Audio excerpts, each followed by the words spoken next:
Hi, I'm Burtner. We're working with nature. Today's permaculture tip is really awesome. We're going to learn how to dig swales using a 3-ton excavator. So I need to go ahead and tell you, it's probably going to get windy, so I got to apologize for that right up front, and hopefully I don't lose my hat. So, it is important to know that we chose a 3-ton mini excavator on a 5-acre piece of property. If we were doing a much larger piece of property, we'd want to get a larger excavator or a bulldozer. But this is going to work just fine, and it's pretty cheap from a local place that will rent them for you. So with that, we're going to show you how to do this, but our equipment operator is named John. John, how are you doing? I'm doing well today. A little windy, but we got some nice weather finally. So. Well, man, I tell you what, I really appreciate you coming out here and doing this. And I know this is the second time I think we've worked together. Third time we worked together now. Right. And you know, I really like the work that you're doing. So let's pan around this way here, and you can see that these swales are just being dug. So the bottom of them isn't quite level yet, but he's coming in from the lower side of the berm, bringing in the bucket just like it is now, putting in a back cut that goes to the bottom of the swale, and then he's putting it on the berm. Once we're done with this swale, we'll come back in with the bucket and he'll sweep out the bottom to level it out. But even after that, the property owner is going to need to come in with a nail rake and even out the berm till it's all even, and also the bottom of the swale. It's pretty important to make sure it's level.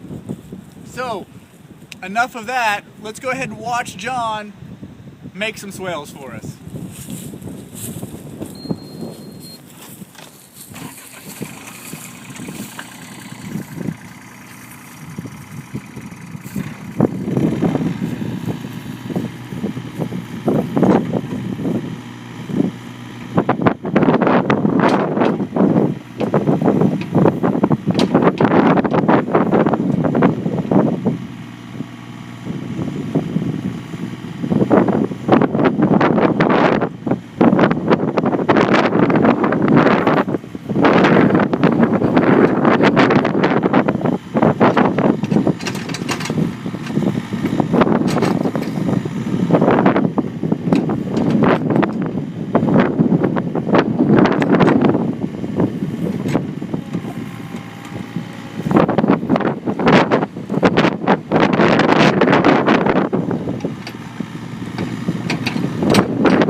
Because it's really easy to do this. Look at another posting on how to peg swales, either using an A-frame or using a laser level.